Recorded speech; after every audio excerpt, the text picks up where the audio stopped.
when we have to interface this, mm, to interface this these equipment using LabVIEW programming. I don't know if you are very much aware about LabVIEW programming or not, but I can give you a slight flavor how this data acquisition card for vibration measurement can be attached with the LabVIEW. So that will be clearly understood in this case. See here, if LabVIEW is installed on the computer, we can open it and we can see that how it is open, and then once it is open, then we can select create project. We can go to the open file, then we can have a blank VI. Here in this case, we have two windows. One is called as panel, front panel, and the other is called as programming window. So on white window, we draw the block diagram where programming is done in the form of diagram. What programming you had learned in Python, Fortran or C, all this is a kind of same compiler, but the programming is done in a visual form. You will see over here. See here. In this case, what you see here, this is a block diagram, and the front panel, just for convenience, I am keeping both open, but you can swap using the window. You can go there, window, and view panel or the block diagram. So you can swap between these two windows, but just for convenience, I'm opening it because I'm not doing a very complex programming at the moment. We go to measurement and output. We go to measurement and output channel here, and in this case, you see here we have selected. We have. I go back. Show you again here. So this is called as function palette. There are two palettes. One is called as tool palette and the other is called as function palette.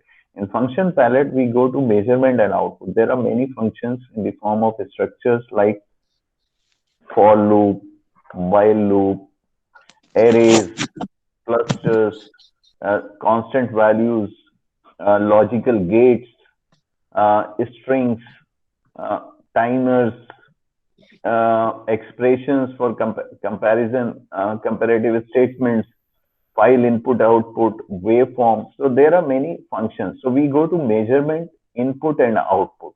When we go to measurement, input, output, there is one called data acquisition assistance.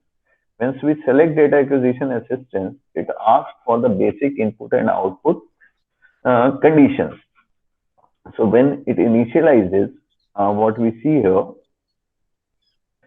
we have to go to you can use this card. This card is not for generation of the signal. However, it is showing generating the signal. If we select, it will show that the card is not supported. But this card, some cards of LabVIEW cards are available for acquiring the signal and generating the signal. But this card is for acquiring the signal. So we can go to analog input. Then our parameter which we have to observe is acceleration. So we will select acceleration. Once we select acceleration, suppose we have attached only triaxial accelerometer. So 3 channels are used. The 4th channel, we are leaving it free. So if we are selecting 3 channels, we can select all 3 and then we can click finish. Finishing it gives us a setup for 3 channels. Acceleration 0, acceleration 1, acceleration 2. We will rename it to X directional acceleration, Y directional acceleration, and Z directional acceleration over here. See here, we rename them Y direction, and we see renaming it as Z direction axis. So now once we have done that, we can see over here, there are certain input and output range of the values. These are in G values, input, and select the unit which you want to see. If you want to see in G, it's okay. If you want to see in meter per second square, it will be different. So the sensitivity has to be entered over here according to the given calibration of the accelerometer. And to test this, we can run here, we can roughly see whether the accelerometer is working or not working. So this might be visible if the channel is acquiring data, the signals will be visible over here. Otherwise, they may not be visible. So once it is done, you can see here, it will build the VI, it will build this data acquisition assistance for this specific purpose. So here you can give the rate of acquiring the signal. If suppose you want to keep 25.6 kilohertz, if you want to keep it less, if you have an idea, there is a NICES criteria that the frequency of the acquiring signal has to be double of the expected frequency of the signal. So we are not having that much frequency, but just for the sake. Now here, what we see is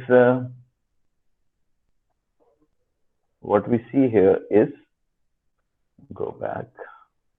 Okay, so this was, we are creating as an output, we want to create a kind of indicator where we can see whether the signal is being acquired or not. Once we see this, we create this, the front panel is available over here. This front panel is used to see the signals available or acquired from the data acquisition card. So these signals are available, we can plot them, we can rename them, because it gives 3 channel data over here, so we can rename them X, Y, and Z.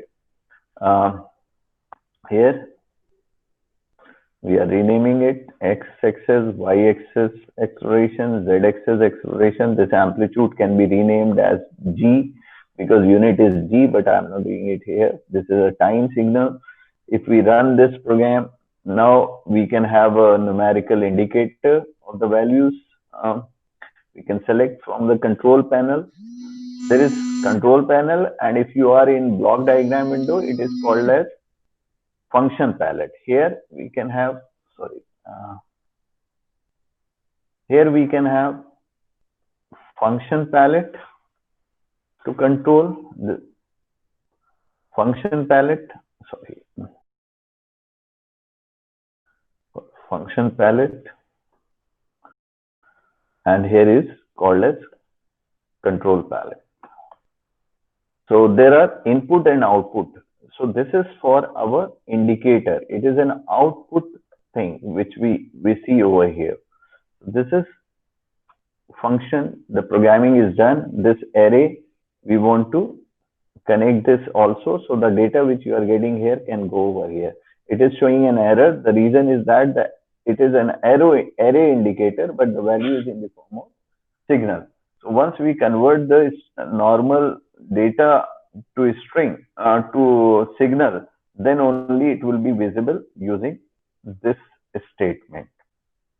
Now, what we see over here,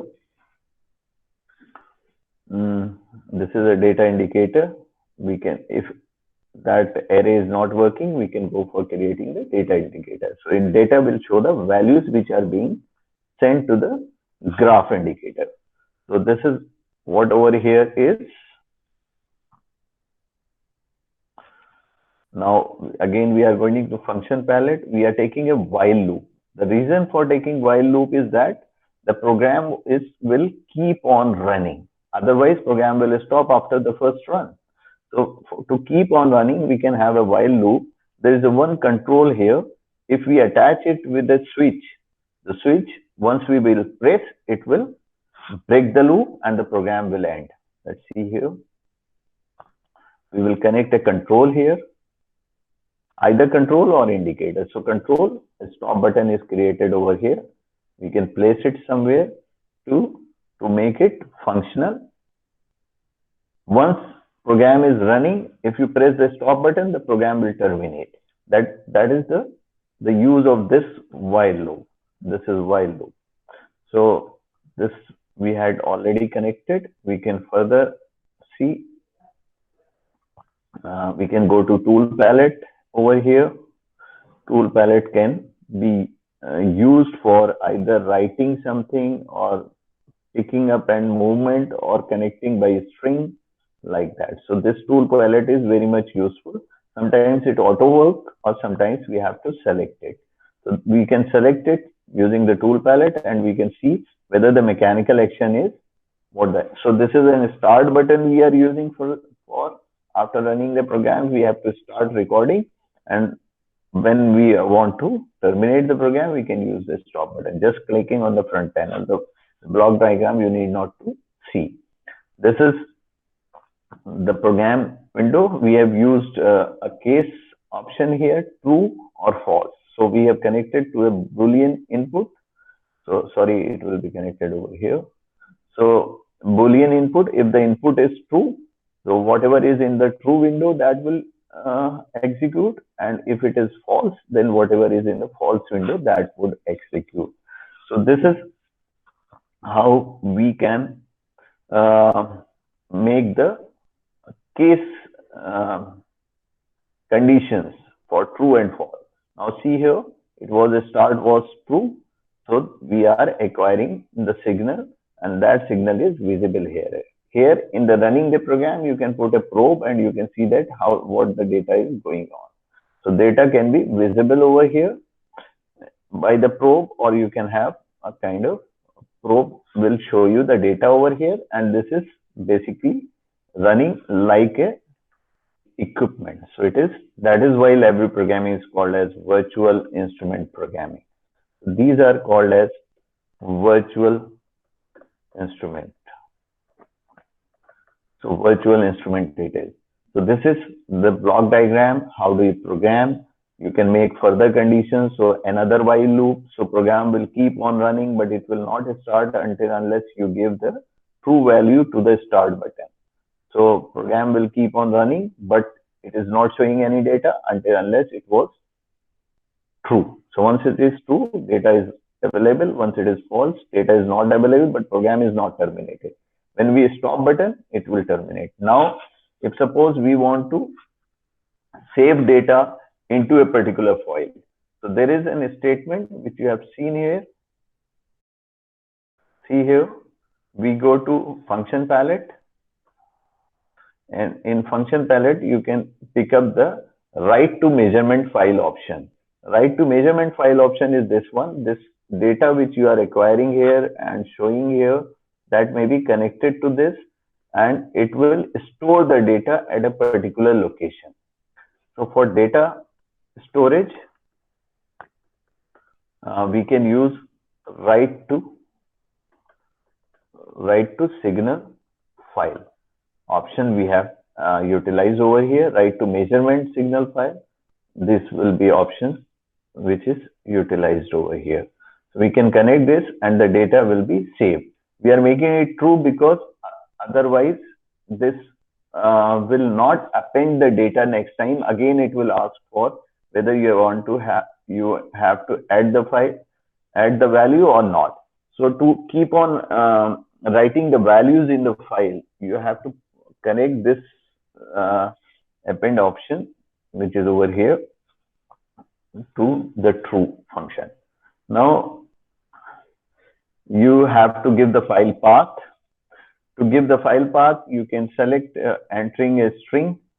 Go there, enter a constant. You can write the string, whatever the file value you want to write, or you want to write any file path. There is a converter from path file to path options. Go there. There is a so you can write a string. You can concatenate a string. This is a constant value. You can write a file path. You can define a file path and then convert it to, sorry. So this will be, we have to convert a string into the path. We will go to here. So there is wrong option up there. I forget sometime where to find out the converter from additional. So here, a string to file path. So this is how computer will understand it was a string and converted into the file path. So whatever is the file path we will take here, and only the file name we will give here, and the further another option of concatenate string may be used. So you can change the file name, but the path will remain the same. So we will concatenate the string using this concatenate string option. This is for concatenate strings. So first string, you can have file path. If it is not working, you can type it there. If copy command is not working, we can type it. We can type the whole file path, only the file name will be left over. We can connect another dot extension of the file, and the file name will be fed in here. So extension is fixed, file path is fixed, only the file name is to be fed in running the program. And before running the program, you can write the file name, and that will go in here, and you keep on writing the data in that particular file. See how it is being done. So there is an option over here for debugging. Once you keep it on, you can see the flow of the data in the block diagram. This is a specialty of library programming. You can see the flow of data. So you can find out if suppose there is a problem, program terminates at earlier stage, or if there is error, you can see at what point the functioning had been terminated. So that may be visible using this debugging option. Keep it on and you can see the flow. Only the program will be slowed down. Once you will keep it off, the program may not be slow. So this is an indication of running the program. Once you press the stop button, the program will be stopped. You can see up here, these are data numerical values of acceleration, but these are constant values. Now we are, I'm giving a kind of shake to the accelerometer, and you can see the change in the values of acceleration. The amplitude is being changed. Now in this case, you can see the green channel is mostly having higher vibration than X and Y channel. So that direction was shaken. So in some other case, you will see red is being shaken now. You can see X directional change is more, then Y directional change is more. So this is how I am just doing an experiment of shaking this accelerometer, and you can see the response over here. I'll show you what I was doing just later on in a while. Then whatever I have terminated the program, you can go to the location where the file is saved. Go to the location. This is the data measurement file. You can see here there are some basic values. Sampling rate, you can see, date. You can add a time column also if you want, but there unfortunately we have not added the time column here. But they are giving is the values of X direction, Y direction, Z direction. So these are just a shift over here. So these values are here. If you want to convert it into the RMS value or something like that, so there is signal processing options in library programming functional window palette. You can go there, you can implement them, or you can get this data to your Excel file or any other programming language, and you can convert them into RMS values. Applying that, you can find out the LEQ RMS value, and that RMS value will give you equivalent vibration value, and that vibration value will be used to see whether the equipment is running in a comfort zone or equipment is running in a risk zone. So that can be done either for hand arm vibration or whole body vibration. So both way we can compare with ISO 5349 or ISO 2631. So you can follow these standard, and you can see the measurements. Once doing the experiment, you can put the wrap of the this vibration insulating material, and then you can see the response of the vibration insulating material, how much it is going to reduce the vibration levels. So that is how we can do. Just see here what we were doing when we were shaking it. You can see this is triaxial accelerometer. As we shake this, we can see the response on the computer screen. This is Z directional change more, then X directional change, then Y directional change. You can see here this accelerometer is shaken up, and we are watching the response on the screen. You see here, this is the response which I am showing you, how we have connected the accelerometer, how we have done the experiment, and then the data is going through this channel. Suppose we are connecting, I am showing another program by attaching this accelerometer on the chainsaw. So if we are cutting wood using the chainsaw, the accelerations which are available on hand by the handle of the tools, we can see on the screen how we can measure these accelerations. So these are the accelerations XYZ.